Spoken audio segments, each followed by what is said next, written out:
প্রিয় দর্শক, my food টেকনিকে আপনাদের স্বাগতম। আবারও উপস্থিত হলাম ইলিশের একটি লোভনীয় রেসিপি নিয়ে। স্বাদ বদল করতে আমরা সবাই ভালোবাসি। আমার বিশ্বাস ইলিশের এই রেসিপি আপনার দুপুরের গরম ভাতের স্বাদ আরও দ্বিগুণ করে দিবে।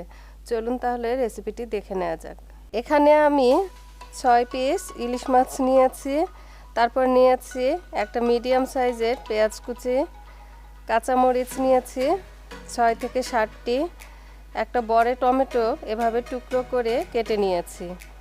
তারপর লাগছে 1 চা চামচ মরিচের গুঁড়া, হাফ চা চামচ হলুদ গুঁড়া, আর এখানে 2 টেবিল চামচ সাদা সরিষা, সামান্য লবণ আর কয়েকটা কাঁচামরিচ দিয়ে বেটে নিয়েছি।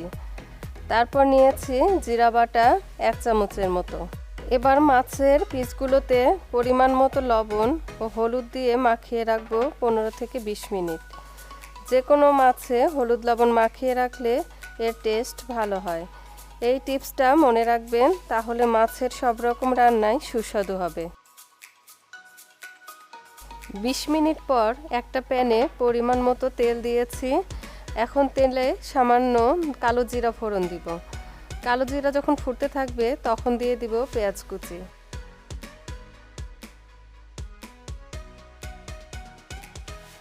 পেঁয়াজগুলো খুব বেশি লাল করব না, তাহলে এর ফ্লেভারটা অন্যরকম হবে।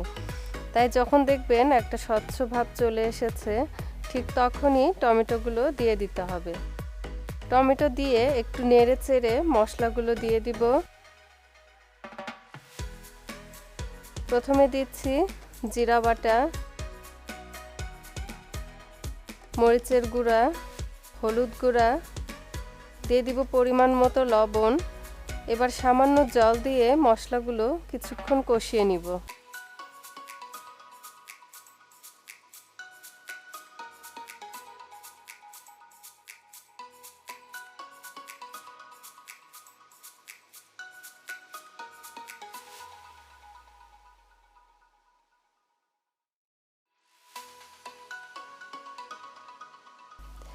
মশলাগুলো কষানো হয়ে গেছে, দেখতেই পাচ্ছেন তেল ছেড়ে দিয়েছে।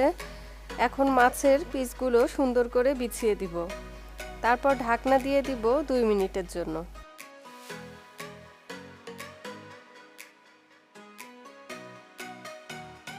2 মিনিট পর ঢাকনা খুলে মাছগুলো সাবধানে উল্টে দিতে হবে।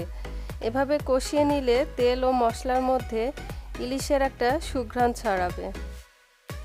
তারপর অপর পাশটা হওয়ার জন্য আবারও ঢেকে দিব কিছুক্ষণের জন্য। আমি মাছগুলো মশলার সাথে খুব ভালো করে কষিয়ে নিয়েছি।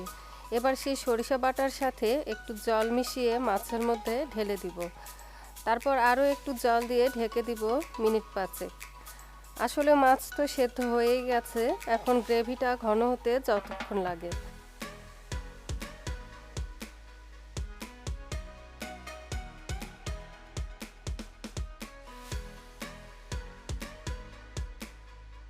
কিছুক্ষণ পর ঢাকনা খুলে কয়েকটা কাঁচামরিচ দিয়ে দিলাম। এবার একটু কাঁচা সরিষার তেল ছড়িয়ে দিব। আর এগুলোর ফ্লেভার যেন ঝোলের মধ্যে যেতে পারে, সেজন্য অল্প 2-1 মিনিট ঢেকে দিতে হবে।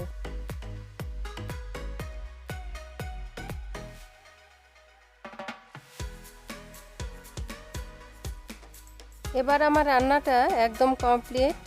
গ্রেভিটা ঠিক এরকম হবে, খুব বেশি ঘনও না আবার একদম পাতলাও না। নামানোর পর আর একটু ঘন হয়ে আসবে।